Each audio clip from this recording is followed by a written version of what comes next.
Welcome back, Bipolar Rollers. This is going to be a tough video for me to get through, so bear with me here. I know it's been a while since we talked. Those of you who know me and my family know that the reason behind that is my mom passed away at the end of November due to COVID. I know a lot of us are going through that right now. I'm seeing it more and more on social media, just talking to friends. It's affecting us in every which way, and a lot of us are losing loved ones at an alarming rate. And so it's a really trying time for those of us with a mental illness who are already having difficult time getting through some of the ups and downs in life, but now faced with a tragedy. You feel like the walls are caving in and everything's kind of falling apart. I want to offer some comfort to those of us in the same boat. And a tip I have for getting through your grief and your pain is nothing. There's nothing that's going to do it. Nothing. People can try their best to comfort you, be there for you, but ultimately the work is up to you, and that work is just plowing through it. Man, that's the only way to do it. You gotta feel those feelings. Now, we all know the negative impact that repressing your feelings has on your life, on your mental health. I mean, you just can't bottle it up. You just can't. You've got to go through it. It's the only way. You've got to experience it to get to the other side. And if that means taking a moment to have a serious, ugly cry, or, or just reminiscing with loved ones about our lost member, anything you have to do to help you process it, just remember that you have to feel it. You can't sugarcoat it. You can't butter it up. You've just got to get through the grief. Think about them. Picture them. Don't put it off. Don't delay it. Just go through it. Your body just needs it. And you get little hints of that after a really hard cry, or just a dumping of your emotions, maybe a rant, to a friend. How do you feel afterwards?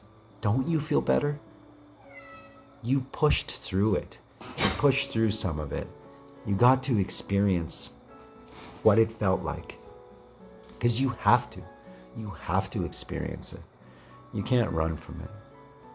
So I guess my advice to those of you with a mental illness, and if you've lost someone special to you as well, my condolences. I'm really sorry. This is the worst time that I can remember in history. And a lot of us are going to be losing people that mean the world to us. But we've got to keep it together, because we have a mental illness. And we're already standing on one foot in some instances, in certain circumstances, where everyone else is on 2 feet. And even on 2 feet, they can still get knocked down. Our odds aren't super great. And let's face it, the type of illness that we have, it can spiral downwards pretty damn quickly. There's plenty of statistics to back that up.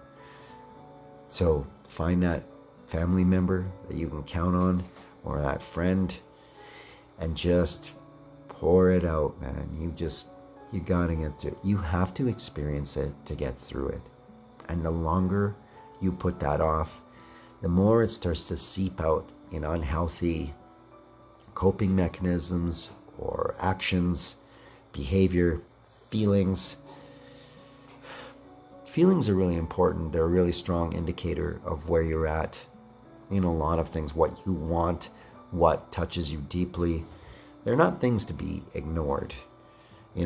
All the other baggage that comes with them, fine. That stuff you can put aside. But your feelings, just honor them, because feelings can twist when you suppress them. You just gotta feel it. You just gotta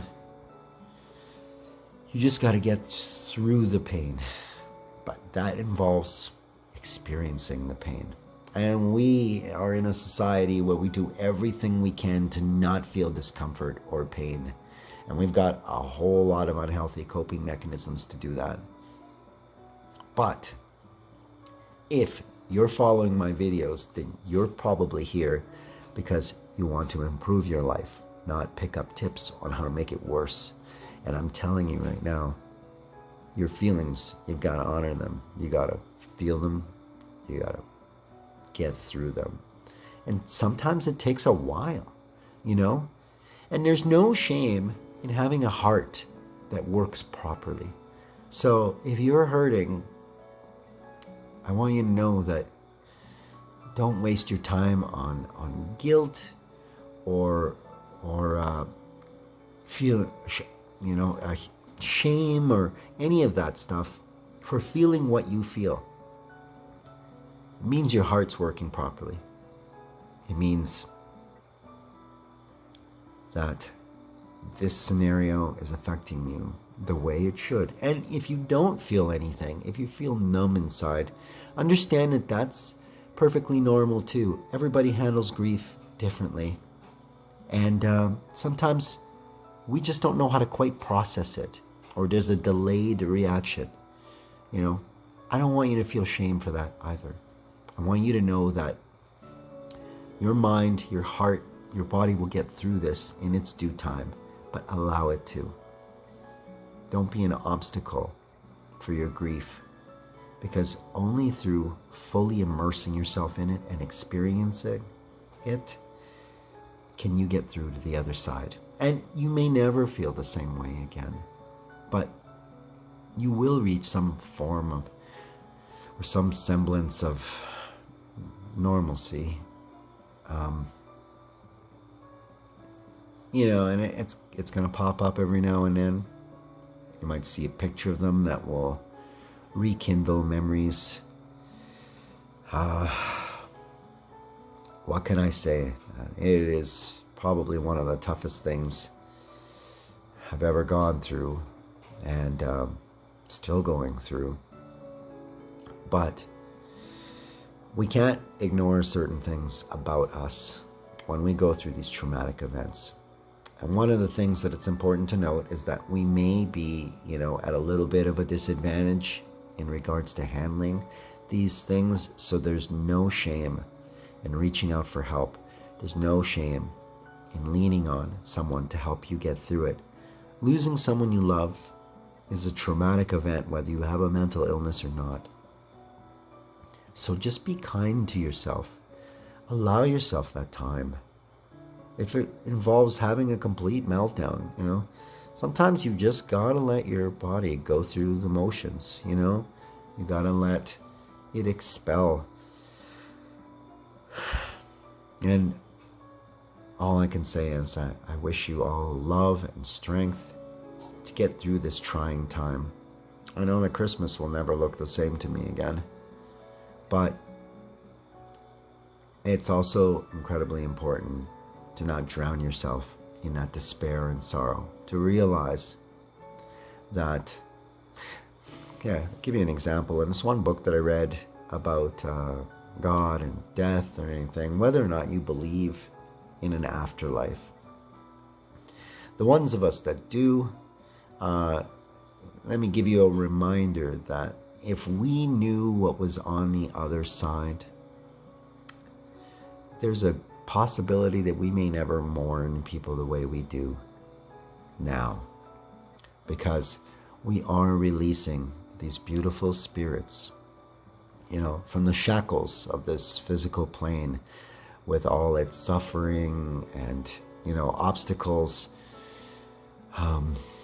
There's something magical and beautiful about the changing of form, you know, from material to energetic, to from the speeding up of the vibration, from the these physical bodies changing shape into, you know, our initial form, just pure energy.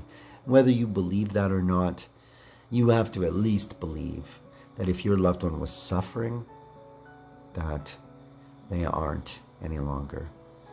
And I hope that that brings you some amount of comfort, because I know that if it didn't bring us comfort, we would have probably prolonged my mother's suffering and watched in horror, you know, as she gasped for breath under this horrible illness. Sometimes, and those of you who voted in the American election understand this, but sometimes you just got to pick the lesser of two evils, you know, and just cross out the word evil in that equation altogether. Because the reality is, though our loved ones are no longer with us physically, they have now entered an arena where they can be with us anywhere we are. They can talk to us anytime they wish, because they're no longer limited by the physicality of it. We can carry them right here, whether you're spiritual or not. At least you know that. Honor them. Honor their memory with love, understanding, acceptance. And I really hope all of you stay healthy, happy, and safe during this holiday season. And yeah, I'm going to say it. Merry Christmas. And if that offends you, tough shit. Have yourselves a fantastic Christmas and happy holidays. And till the next video, Bipolar Rollers represent.